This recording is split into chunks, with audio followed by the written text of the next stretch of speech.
บ่ต้องเปิด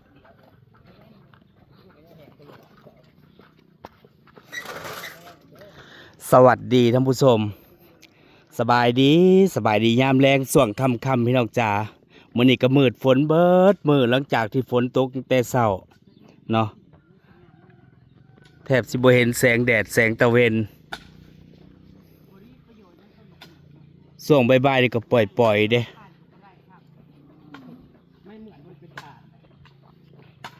หลังจากที่ฝนตกเช้าก็พากันขนนั่นขนนี่มาปลูกคุณยายก็ไปเตรียมข่าตะไคร้ไว้บ่มีว่าสิขึ้นไปปลูกมื้ออื่นหัดบ่ฮู้ว่าว่างบ่คันว่างก็สิปลูกตายแล้วบัดนี้แล้วสิได้ขายผลไม้สิบ่ได้ซื้อเขาเจ้ามีทั้งส้มพู่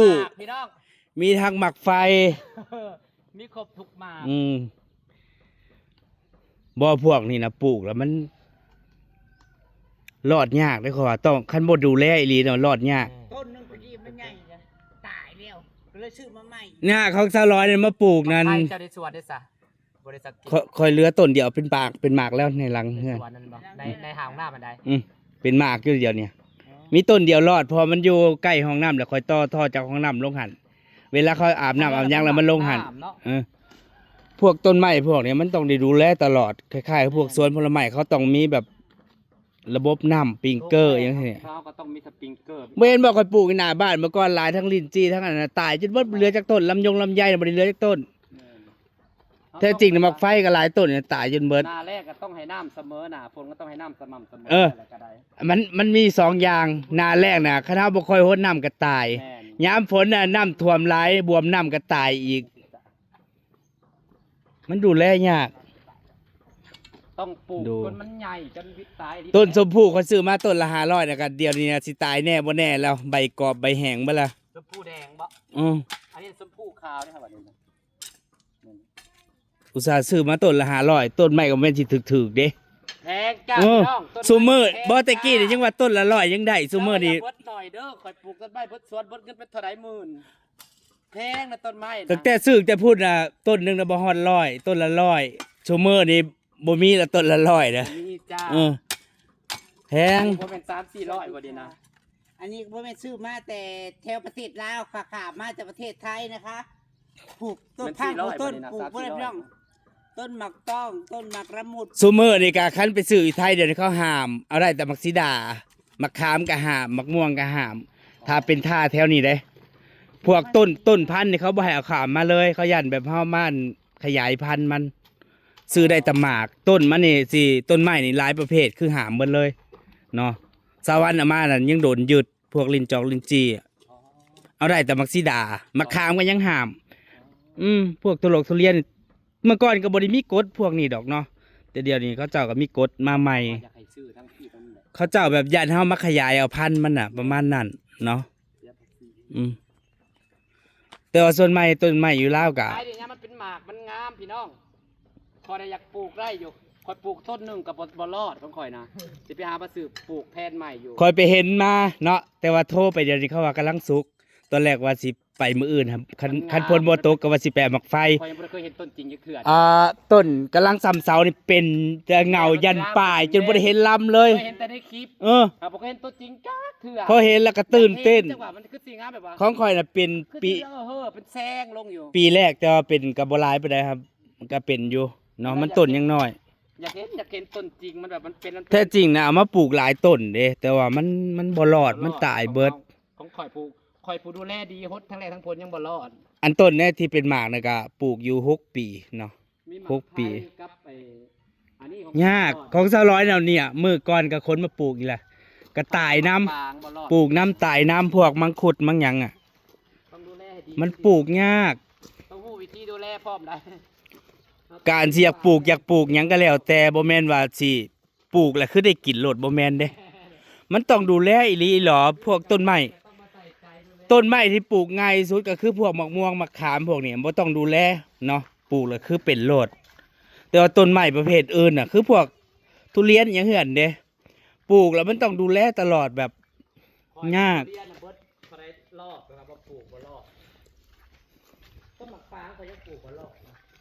มะพร้าวกับ ปลูกง่ายอยู่แต่ว่ามันมักน้ำเนาะคำมันอยู่ไกลน้ำแหละคือมันกะงามแล้วก็เป็นหมาก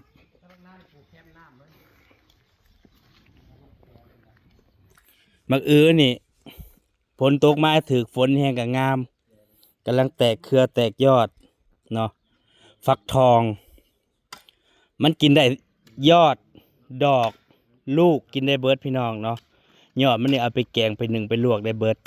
ดอกก็กินได้ แกงเส้นหน่อไม้ในคุณยายมาหาทรัพย์เนี่ย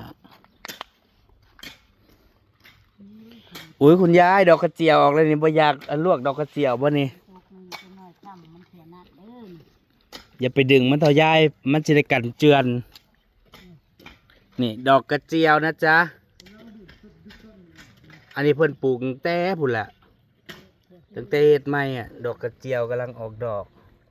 อันนี้มันอยู่ไกลน้ำมันซึมมันก็เลยออกดอกของเบาหมีนะมันฝนบ่ตกแล้วก็บ่ได้รดน้ำมันเลยบ่ออกเนาะนี่กำลังออกดอก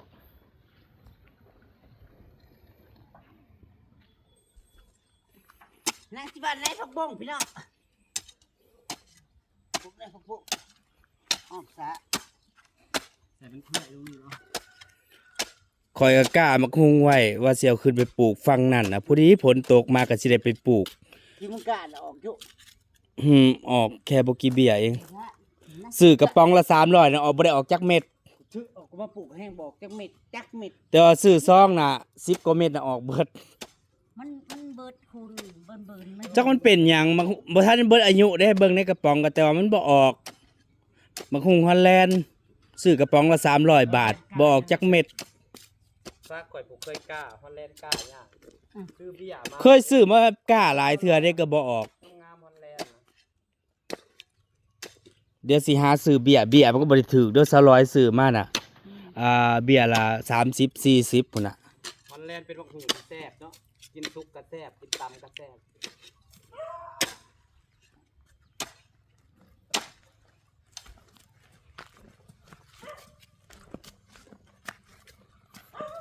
เดี๋ยวข้าอีกทีมึงปลูกใหม่มึงตัดขึ้นอะไรอันนี้ไม่คือ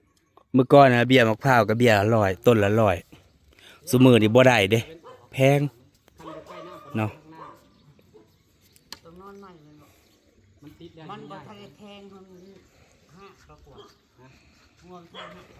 มันแทงแล้ว แพงแล้วก็ตายมันยังหน่วยอยู่เป็นยังหน่วยอยู่ แทงมันก็บ่ตายคันซ้ำนี่นะของข่อยปลูก3ปี4ปีเห็นบ่ต้นบักใหญ่ล่ะคันมันอยู่ใกล้น้ำหรือว่าดูแลดีน่ะมันใหญ่ไว้มะพร้าวนะ อยู่ใกล้น้ บ่เกิน5 ปีก็ออกลูกบ่เห็นบ่ทางขึ้นน่ะ ออกลูกเบิดแล้ว แต่ว่าคันปลูกแบบแห้งๆแล้วบ่เป็นหมากแล้วก็บ่งามพร้อมมันเป็นอันประเภท ำการเห็นแกมันอยู่เทิงมันจะเป็นยัง มักอยู่ใกล้น้ำเนาะส่วนใหญ่ที่เห็นเขาเจ้าปลูกนะปลูกแบบตามคลองน้ำอ่ะปลูกก็บ่เป็นหยังดอกมีคนดูแลสวนอยู่นี่แล้วเขาอยู่ทุกสวน ทางโพต้นผักหวานนี่แม่ท้องถิ่นเป็นเบิด แน่ เพิ่นว่าหยัง อย่าว่าหลายต้นไม้เขาก็ตายไปหลายต้นแล้วจูดไผซื้อหยังมาปลูกต้องบอกเราเดี๋ยวเราถอนถิ่มเบิดอันใดเราบ่ฮู้จักเราถอนถิ่มเบิดเด้พูนถ้าพูนแม่ทางต้นนี้ใหญ่เนี่ยเป็นหมังอันนี้มะปรางมะปรางหรือมะยงซีดกับโหเสมอยังบ่ได้แยกแยะออกอยู่เพราะแถวบ้านมันบ่มีเด้จักอะไรมาปรางจักอะไรมะยงซีดบ่จักเขาเจ้าว่ามันคนละอย่าง ต้นน่ะแท้ๆไปกิน2หน่วยแล้ว อันนี้เป็นลูกแล้วเป็น หยังหวานอุเปรี้ยว มะปรางนี่ล่ะมันต้นคล้ายๆต้นมะม่วงหมากคล้ายๆคือมะม่วงแต่ว่า มันสุกแล้วมันก็สิหวานดิบมันก็เปรี้ยว แต่ใบคล้ายๆคือใบมะม่วงแหละหน่วยกลมๆมันได้ไหมหน่วยกลมๆเวลามันสุกเหลืองๆอ่ะ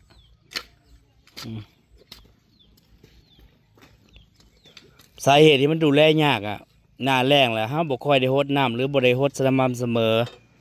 ถ้าหน้าฝนผัดฝนตกบ่อยหลายหรือว่ามันแบบต่ำหลายมันก็บวมน้ำตายอีกเด้ยากต้นไม้บางประเภทมันก็ต้องการน้ำต้นไม้บางประเภทเนี่ยมันบ่มักน้ำเด้ ถ้าบวมน้ำแน่มันก็ตายคือต้นบักฮุงเนี่ยมันมักแบบพื้นที่สูงหรือว่าปลูกใส่โพ้นใช่หยังอ่ะ จอมปลวกอ่ะเนาะถ้าหึมน้ำแน่บวมน้ำแล้วก็ตายอีกการปลูกต้นไม้บ่แม่นว่าแค่อยากปลูกเด้มันต้องเรียนรู้ต้นไม้แต่ละชนิดแต่ละประเภทเนาะอันใดปลูกง่ายอันใดปลูกมักความชื้นมักแห้งแล้ง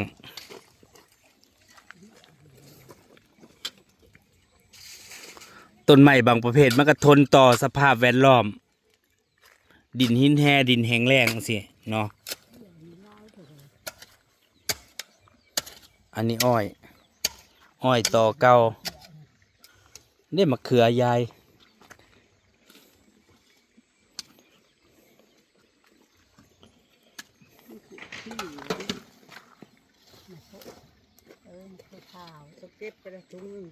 เขาเก็บไปหมดแล้ว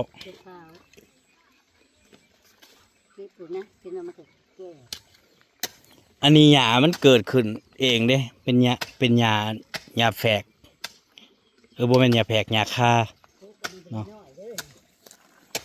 กระเจี๊ยบเนี่ยมันก็เป็นป้ากระเจี๊ยบอยู่แล้วมันเกิดเองเมื่อไงมันงามก็ต้นมะเขือเนี่ยเดี๋ยวนี้ซุมื้อนี่แถวบ้านบ่มีเขามีโครงการพี่น้องปลูกกระเจี๊ยบทรงจีนพุ่นน่ะกระเจี๊ยบแล้วก็เป็นหัวบุกหวานเนาะเขาเจ้ามีโครงการลงมา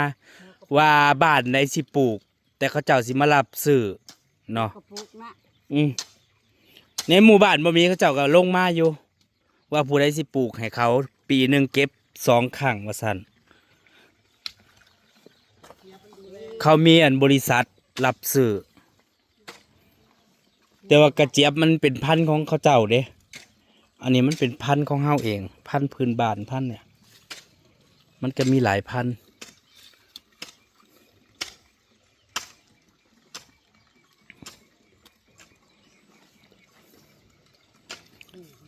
พวกต้นไม้ต้นมักซิดาเนี่ยต้องตอนกิ่งออกเนาะถ้ากิ่งใดที่เฮาเอาไว้เฮาก็เอาไว้ถ้าจงไว้มันเป็นพุ่มมันก็สิเลี้ยงดูแลบ่เท่ากันเนาะกิ่งใดที่บ่จำเป็นเฮาก็ตัดออกนี่คือข้างล่างนี่3-4 กิ่งคือต้องตัดออกแล้วไว้ข้างบน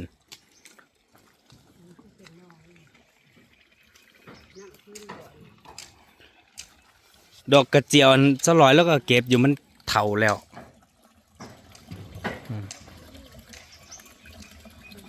มันสุ่มมันก็เลยออกก้อนพุ่นน่ะดอกกระเจียวนะจ๊ะ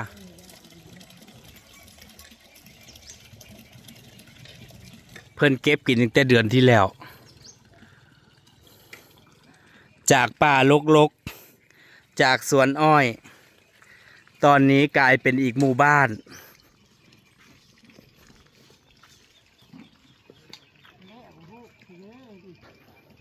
ตามรอยคุณยายก็คือปลูกเนาะคุณยายมักปลูกตั้งแต่รุ่นทวดพุ่นละคุณยายทวดแล้วก็เป็นคนขยันคนมักปลูกคือคุณแม่บ่หมีเนาะต้นพวกมักม่วงมักหยังนี่บ่ได้ซื้อมีอยู่ทุกที่อยู่สวนอยู่ไสบ่มีต้นไม้มีเบิดอยู่ทุกสวนต้นมักม่วงอยู่หางหน้าปลายหน้ามีเบิดก่อไผ่ก่อหน่อไม้ฝั่งนี้ก็จะเป็นที่ของยายลีแต่เป็นมรดกคุณยายทวดอันเดียวกันเนาะพุ่นแหละสมัยรุ่นคุณยายทวดเนี่ยคือที่ให้ที่หน้าน่ะเขาเจ้าบ่ได้ซื้อ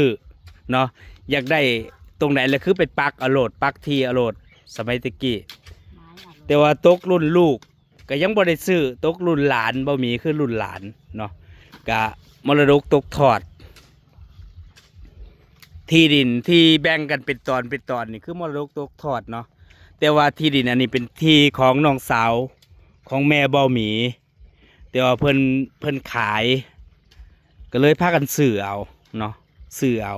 คิดเบิ่งจากบ้านลุงเลินพุ่นลงไปพุ่นทุ่งนาพุ่นทุ่งนาสุดเลยพุ่นแถวสวนเลยสวนลงไปอีกพุ่นฮอดฟังนั่นซื้อในราคา160,000แต่ว่าขายตอนนี้นะบ่ว่าแต่แสนเด้หลักล้านเนาะก็หลายล้านอยู่แท้จริงก็ซื้อวาง10 กว่าปีที่แล้วนี่ สมมือที่เขาขายต่อหนึ่งซัมทีอำมาลานี่กะเป็นแสนเลยเด้แสนกว่า200,000แล้วซัมนี่สมัยแต่กี้ที่ดินมันบ่แพงต่อหนึ่งแค่หมื่นหลักหมื่นสมมือหลักแสนเนาะกระเจี๊ยบแต่บ้านบ่มีกระเจี๊ยบนึงแทบสิบ่ได้กินแต่ว่าพม่าเขาเอาไปผัดเด้เขาผัดกระเจี๊ยบเนี่ยใบกระเจี๊ยบยอดกระเจี๊ยบ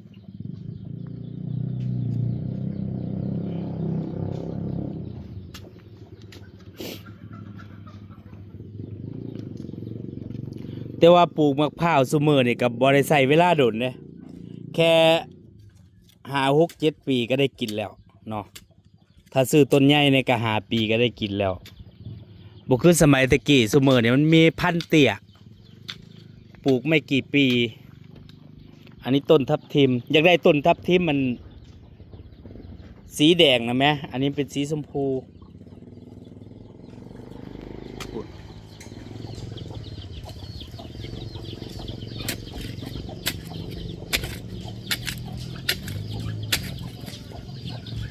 คำแล้วเอางัวเอาคอกเกลือเป็ดเกลือไก่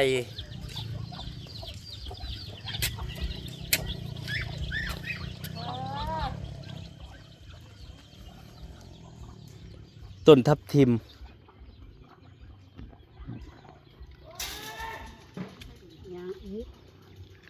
มันมีป่าที่ทำซาอามาลาเนี่ยเบื้องในมันกระโดดล่นลงไปแนะนำนะ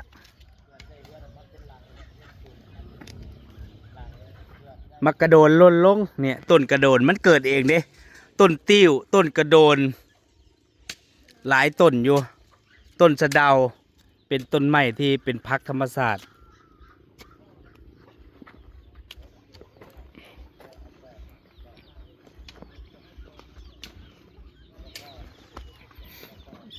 อันนี้ก็เป็นต้นมะไฟอันนี้เป็นต้นงิ้วเด้พี่น้องต้นงิ้วหรือว่าต้นนุนหมากนุนน่ะมันเกิดเองไม่ได้ว่าปลูกดอกเนี่ยแต่มันเป็นต้นไม้ที่แบบเนื้อเบาเนื้อบ่มีแกนอันนี้สงสัยงัวมาจองกินยอดมันเนี่ยมะเขือ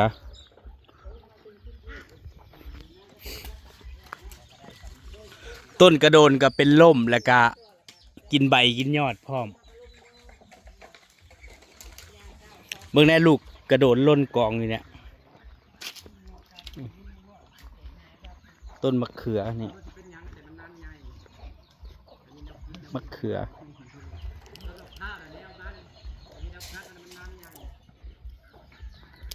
คุณยายก็มาเลาะหัวเลาะสวนนั่นสวนนี่